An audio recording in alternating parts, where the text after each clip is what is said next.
pede aos profissionais é que eles leiam a cartilha, que eles leiam toda a caderneta e que eles preencham adequadamente. Às vezes a gente ainda pega cadernetas que foram preenchidas na maternidade, depois só algum tempo depois.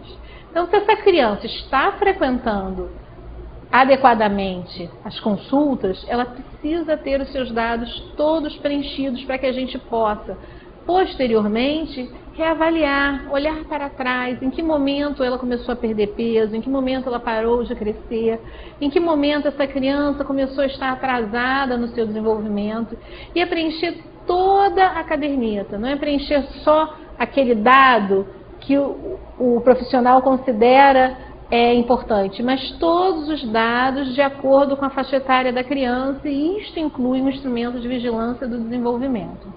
A gente vai ver também que às vezes a gente vai ter famílias que não estão levando a caderneta quando levam a criança à consulta, ou que não estão levando a criança a essas consultas. Então, na medida que o profissional vê que a caderneta está em branco, é preciso perguntar e pedir, ou primeiro pedir a caderneta e depois perguntar. Acho que a criança não tem vindo à consulta, cadê o registro das consultas? Por que está em branco? Será que foi outro profissional que não preencheu? Então, é preciso valorizar. A caderneta, ela é um grande avanço, ela é uma política de atenção primária que pode mudar, que pode precocemente proteger a criança e mudar a vida dessa criança. Isso começa com algumas informações do pré-natal, informações que vão ser preenchidas ainda na maternidade. Então, com relação ao pré-natal, saber quando a mãe iniciou esse pré-natal. A gente já conversou aqui sobre a importância da gestação para o desenvolvimento do sistema nervoso. Então, a gente sabe que algumas interferências vão ser realizadas e precisam ser realizadas precocemente. Então, no primeiro trimestre, a gente tem suplemento de vitaminas, realização de uma série de exames, a gente tem as sorologias que vão ser realizadas durante a gestação. Então, a gente vai saber se foi desde o início ou se foi só no final. Se a criança a mãe chega já ao pré-natal no final da gestação, a gente sabe que todo o acompanhamento, o ultrassom durante a gestação, o acompanhamento morfológico do desenvolvimento desse bebê vai estar de alguma forma comprometido ou incompleto. A gente vai ver as sorologias, se elas foram realizadas, a imunização, se a mãe fez suplementação de ferro, e a gente vai ter alguns dados relacionados ao parto e ao pós-parto. Então, onde foi esse parto? A gente sabe que um parto realizado no domicílio, ele hoje em dia ele não é o mais comum. Então, esse parto foi planejado dessa forma, aconteceu alguma intercorrência, foi um parto prematuro, em que condições de asepsia, em que condições de higiene nasceu essa criança, como é que ela foi levada para um hospital posteriormente. Então, a gente sabe que essas condições, essa abordagem ela é importante porque ela vai nos falar risco de asfixia, risco de infecção, uma série de outras questões. O tipo de parto, se o parto foi normal, se foi fórceps, se foi cesáreo, se houve necessidade de uma intervenção, por quê? Se foi um parto cirúrgico, um parto cesáreo, por que razão? Qual era o risco que existia naquela gestação? Por que evoluiu para um parto cesáreo? E a gente vai ver também as sorologias que foram realizadas pela mãe e intercorrências da gravidez, do puerpério, do pós-parto imediato. Essa mãe foi internada, essa mãe se descobriu uma infecção, ela precisou ficar mais tempo durante a internação, por que razão? Com relação aos dados de nascimento, a gente tem alguns dados muito simples e que fazem muita diferença quando a gente vai avaliar posteriormente o desenvolvimento da criança. Então, peso e comprimento é quase que universal que as pessoas preencham. Mas o perímetro cefálico, por exemplo, algumas vezes ele vai em branco e ele é fundamental para que a gente possa no futuro acompanhar o desenvolvimento dessa criança. A gente vai ver a questão do índice de Apgar, a idade gestacional, ele foi prematuro, ele foi a termo, a gente tem problemas específicos do prematuro, como a gente vai ter problemas específicos da criança que é pós-termo.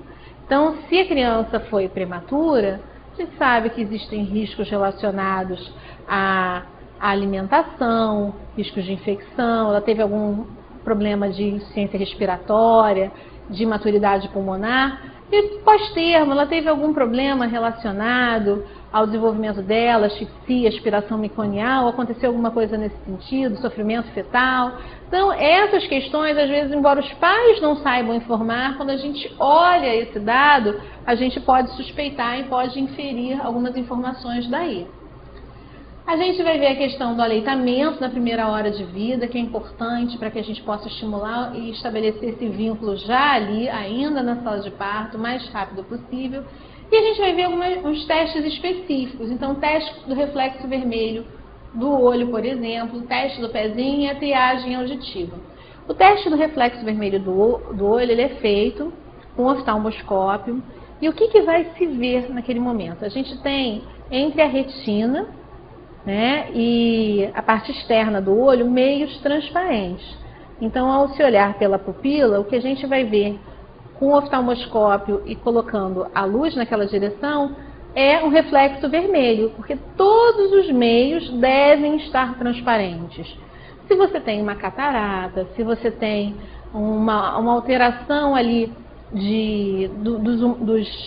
dos meios que estão ali entre a parte externa do olho e a retina, você vai ter ou um reflexo branco, às vezes um reflexo como se fosse um olho de gato. Então, isso indica que essa criança deve ser encaminhada para uma avaliação de um especialista, de um oftalmologista. O teste do pezinho, ele também chamado de teste de triagem neonatal, ele pode ser feito na sua forma básica ou na sua forma ampliada. Então, na nossa rede, a gente faz ele na forma mais básica. Vai ser detectada a questão da fenilcetonúria, do hipotireoidismo e da anemia falciforme. A fenilcetonúria e o hipotireoidismo são desordens do metabolismo, que podem ser prevenidas ou tratadas. Então, a fenilcetonúria é um erro inato do metabolismo. Então, essa criança, se ela tiver fenilcetonúria, ela vai ser encaminhada para um acompanhamento com uma dieta especial. O hipotireoidismo é uma alteração com uma baixa de hormônio tiroidiano e ausência de hormônios tiroidianos, ou a baixa desses hormônios, elas levam a retardo mental, a lesão, a atraso de desenvolvimento. Então, nessas duas condições, a gente pode prevenir que essa criança, que se não for tratada e identificada, ela vai ter um retardo mental, ela certamente vai evoluir com um retardo mental. No caso da identificação e da intervenção precoce, a criança vai evoluir com um desenvolvimento até dentro da normalidade na grande maioria dos casos, se essa intervenção for precoce. A triagem auditiva, ela é importante, como a gente estava falando, o teste da orelhinha, né, ou as emissões otoacústicas. Como é que ele é feito?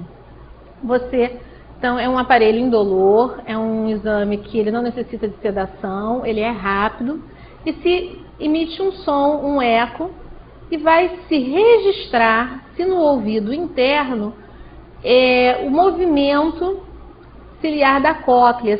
Então, aquele som ele foi capaz de estimular o ouvido interno e vai se registrar essa resposta. Então, a gente sabe que a criança ela está escutando, o ouvido interno ele está funcionando adequadamente. Isso é importante porque a gente tem já crianças que nascem surdas. 1 a 2 crianças em cada 1000 nascidos vivos nasce surda. Se você identifica precocemente esses casos, você vai também poder intervir e reabilitar precocemente essas crianças. A vigilância do desenvolvimento, a gente vai entrar agora um pouco no instrumento que a caderneta fala. Essa vigilância do desenvolvimento é um processo que é contínuo, né? Ela é ao longo da vida do indivíduo, embora a gente saiba que a caderneta ela acompanha o desenvolvimento da criança até os 10 anos, isso não para os 10 anos de idade, a gente vai ter também um acompanhamento do adolescente posterior.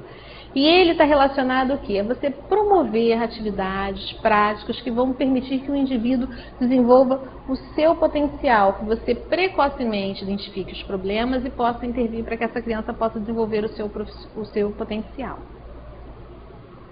O que vai se observar? Comportamentos. Quando a gente fala de comportamento em neurologia, a gente não está falando da questão de ser bem ou mal educado. A gente está falando de tudo aquilo que pode ser observado. Então, a maneira como a criança come é uma observação de um comportamento. A maneira como ela fala é uma observação de comportamento. A maneira como ela interage com o ambiente. Ela é uma criança muito retraída, ela explora o ambiente onde ela está. Onde ela chega, ela tem curiosidade de lidar com objetos que ela não conhece. Ela é uma criança amedrontada, uma criança embotada. Então, isso é uma observação do comportamento da criança. Aquilo que o examinador ele pode, através do olhar, observar. A gente vai ver a interação da criança e do cuidador. Isso tudo ainda na primeira consulta. Como é que eles interagem? Qual é a atenção que o cuidador dá à criança, o que a criança diz, o que a criança fala? Se a criança está pela sala, a pessoa está atenta aos riscos que a criança pode ter de estar ali caminhando sozinha. A maneira como a criança é tratada em termos de higiene, a atenção, a questão da nutrição da criança, o estado da criança e do cuidador. É importante a gente observar tudo isso. Numa consulta, na presença de estranhos e de estranhos que estão tendo esse olhar de observar, o que se imagina é que a família vai estar tratando quem traz a criança de uma maneira mais atenta, de uma maneira mais paciente, de uma maneira mais tolerante do que estaria no ambiente normal, no ambiente de cuidado no dia a dia. A consulta, ela predispõe a isso, a essa maneira diferente de agir. Então, se durante uma consulta, na presença de um terceiro, que está ali nesse papel de olhar, de observar e de registrar, se a família ela não demonstra um cuidado, a gente tem que se preocupar porque pode ser que em outros momentos essa criança esteja, de alguma forma, até um pouco negligenciada. Então, esse olhar inicial, ele é importante. É importante também olhar para o cuidador, olhar para a família. Uma mãe em depressão, a depressão pós-parto, ela não é algo incomum. E os filhos de mães deprimidas, as crianças que são cuidadas por mães deprimidas, elas tendem a ter também problemas no desenvolvimento. Atraso, dificuldade de olhar no olho, atraso de linguagem, dificuldade de interação. A gente precisa olhar e, se a gente identificar que essa mãe tem sintomas de depressão, encaminhá-la para atendimento especializado. Durante a consulta, como é que a gente vai fazer essa avaliação do desenvolvimento? Primeiro, ambiente tranquilo. Um ambiente agradável, um ambiente onde a criança não se sinta amedrontada. Às vezes, ir à unidade de saúde é associado com vacina, com exames, e a criança ela já chega amedrontada, não querendo participar, não querendo interagir. Então, essa avaliação ela não precisa ser necessariamente realizada dentro de um consultório ou na unidade de saúde. Ela pode ser realizada numa visita domiciliar, ela pode ser realizada num outro ambiente, numa sala de brinquedos, ela pode ser realizada ainda na recepção, na antessala, desde que se crie um ambiente adequado para isso, que a criança não vai ficar distraída e que o ambiente seja tranquilo. O importante é que a criança esteja à vontade. A gente não vai precisar também de objetos complexos para fazer esse exame. A gente vai precisar de objetos simples, objetos com sons, bola, para que a gente possa interagir com a criança. O profissional que vai fazer, ele pode ser um profissional de atenção básica, não é necessário um especialista. O que a gente está falando aqui hoje não é para o especialista, é exatamente para o profissional que vai estar fazendo a triagem. E o primeiro passo da vigilância é perguntar à família o que a família acha do desenvolvimento da criança. Quem passa a maior parte do tempo com a criança é a família, não é o profissional de saúde.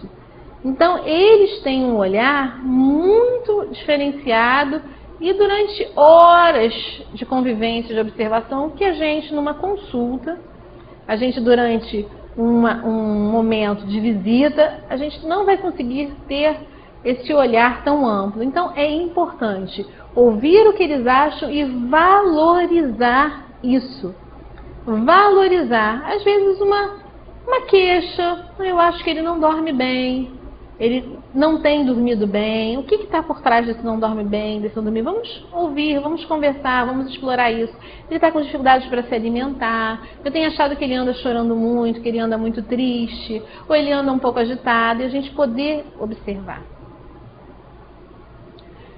Na caderneta são destacados alguns fatores de risco que a gente tem que, já na presença deles, ter um olhar ainda mais atento, ainda mais cuidadoso para essa criança. Então, quais são esses fatores? Ausência ou pré-natal incompleto, Se ocorreu algum problema durante a gestação, durante o parto, criança que foi prematura, que nasceu com